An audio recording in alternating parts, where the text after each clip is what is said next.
नमस्कार दोस्तों। मैं हूँ आपकी होस्ट और आप देख रहे हैं धर्मसंवाद।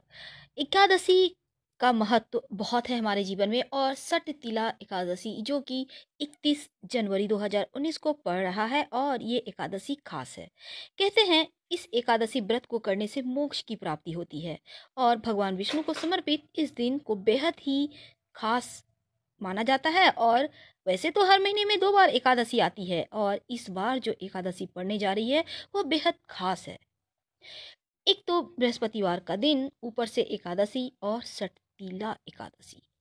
आपको 31 जनवरी यानी कि बृहस्पतिवार के दिन व्रत रखना है और 1 फरवरी को द्वादशी होगा और इस दिन आपको पारना करना है। ब्राह्मण को आप दान दक्षिणा दें, फिर आप खुद कुछ खाएं। और इस दिन की पूजा में विशेष रूप से तिल का प्रयोग किया जाता है और तिल खास है क्योंकि नाम ही है सट तिला। तिल का महत्व है और कहते हैं इस दिन तिल का दान करने से मोक्ष की प्राप्ति होती है। दोस्तों आइए हम आपको सुनाते हैं सटतिला एकादशी की व्रत कथा जो भगवान विष्णु को समर्पित है। तो बोल दें प्रेम से, भगवान विष्णु की जय, माँ लक्ष्मी की जय। भगवान आपके मनोरथ को पूरी करें। जो भी इस कहानी को सुनते हैं उन्हें मोक्ष की प्राप्ति तो होती ही है, साथ ही उनका जीवन भी धन धान्य से भरा रहता है, अन्न धन की कभी कमी नहीं होती। तो दोस्तों हम शुरुआत करते हैं। भगवान विष्णु ने एक दिन नारद मुनि को सटतिला एकादशी व्रत की कथा सुनाई थी और ये कथा कुछ इस प्रकार है। प्राचीन काल में हमारे पृथ्वी लोक पर एक विधवा ब्राह्मणी रहती थी। बड़ी भक्त थी, भगवान विष्णु की बहुत बड़ी भक्ति और पूरी श्रद्धा से उनकी पूजन किया करती थी। एक बार उस ब्राह्मणी ने 1 महीने तक व्रत रखा और भगवान विष्णु की पूरे तन मन से उपासना की। व्रत के प्रभाव से हालांकि ब्राह्मणी का शरीर तो शुद्ध हो गया, लेकिन ब्राह्मणी की एक आदत थी, वो कभी कोई दान नहीं करती थी। लोग कहते भी थे तुम इतना व्रत तप करती हो, तुम कभी कुछ दान क्यों नहीं करती? तो वो कहती मैं तो खुद ब्राह्मण हूँ, मैं क्यों दान करूँ?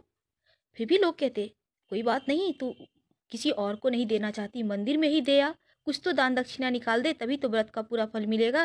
पर ब्राह्मणी मानती ही नहीं थी और इस तरह वो व्रत करती थी। एकादशी के भी तमाम व्रत करती चली गई, हर महीने 2 आते हैं वो सब भी करती थी। और इस तरह से व्रत करते करते ब्राह्मणी बहुत ही पावन हो गई, लेकिन उनके हिस्से पुण्य फल कम आया क्योंकि उन्होंने कभी अन्न का दान नहीं किया। और आपको तो पता ही है अन्न का दान महादान कहा जाता है। और अन्न यानी किसी को अगर आप खाना खिला देते हैं, कुछ खाने पीने की वस्तु का दान करते हैं, आप कुछ मत दीजिए, लेकिन खाने पीने की वस्तु का दान करते हैं तो ये महादान की श्रेणी में आता है। और उन्होंने कुछ दान ही नहीं किया। इस तरह से जब वो खुद बूढ़ी होने चली तो एक दिन भगवान विष्णु से रहा ना गया। उन्होंने कहा कि इतनी वो मेरी पूजा व्रत तप करती हैं, चलो मैं खुद ही उनसे कुछ दान ले लेते हूँ ताकि उनको पूरा पुण्य फल मिल जाए उस ब्राह्मणी को। यह सोचते हुए भगवान विष्णु खुद उस ब्राह्मणी के पास पहुंचे, भिक्षा मांगने लगे। जब भगवान विष्णु ने उनसे भिक्षा मांगी तो ब्राह्मणी कुछ देना नहीं चाहा। जब बार बार भिक्षा मांगने लगे, दे दे माते, आपका व्रत पूरा होगा, आपको पुण्य फल की प्राप्ति होगी। तब ब्राह्मणी ने एक मिट्टी का पिंड उठाया और भगवान विष्णु को दे दिया, वो भी अनमने ढंग से। तब भगवान विष्णु ने बताया कि जब ब्राह्मणी का उम्र पूरा हो गया, देह त्याग कर जब वो स्वर्गलोक को आई, वैसे तो उन्हें स्वर्गलोक मिला, लेकिन जब आई तो उन्होंने देखा ब्राह्मणी ने कि यहाँ पर एक कुटिया थी, एक आम का पेड़ और कुछ था ही नहीं। खाली कुटिया को देखकर ब्राह्मणी ने पूछा मैं तो धर्मपरायण हूँ, फिर मुझे खाली कुटिया क्यों मिला?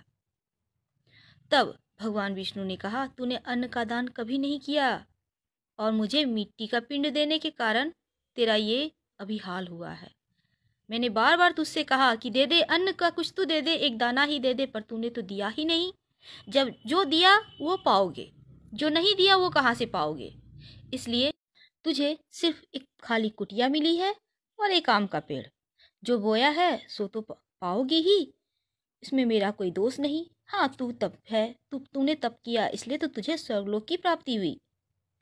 तब ब्राह्मणी को बहुत पश्चाताप हुआ कि इतना सब कुछ रहते हुए हमने अन्न का दान नहीं किया, भगवान खुद आए फिर भी मैंने नहीं दिया, अब मैं क्या करूं? तब भगवान विष्णु ने बताया जब देव कन्याएं आपसे मिलने आएंगी आपकी कुटिया पर, तब आप द्वार खोलना। तब आपको वो सटतिला एकादशी के व्रत का विधान बताएंगी। तभी आप इस व्रत को करना और फिर आपको मोक्ष की प्राप्ति होगी, आपको सब कुछ प्राप्त हो जाएगा। तब एक दिन देव कन्याएं आईं और विधवा ब्राह्मणी ने दरवाजा अपना खोला और देव कन्या ने उन्हें पूरी विधान बतलाया, सटतिला एकादशी कैसे किया जाता है और क्या करना चाहिए। ब्राह्मणी ने एकादशी का व्रत किया, पूरी श्रद्धा से पूरे नियम का पालन किया, तो उसकी कुटिया धन धान्य से भर गई और ब्राह्मणी को स्वर्गलोक का समस्त ऐश्वर्य जो प्राप्त होना चाहिए वो प्राप्त हुआ। और इस तरह से उन्होंने भगवान विष्णु का व्रत जारी रखा वहाँ भी, और वो अनंत भक्त के रूप में आज भी जानी जाती है। तो दोस्तों, ये थी सटतिला एकादशी की व्रत कथा। अगर आपको पसंद आया तो लाइक कर सब्सक्राइब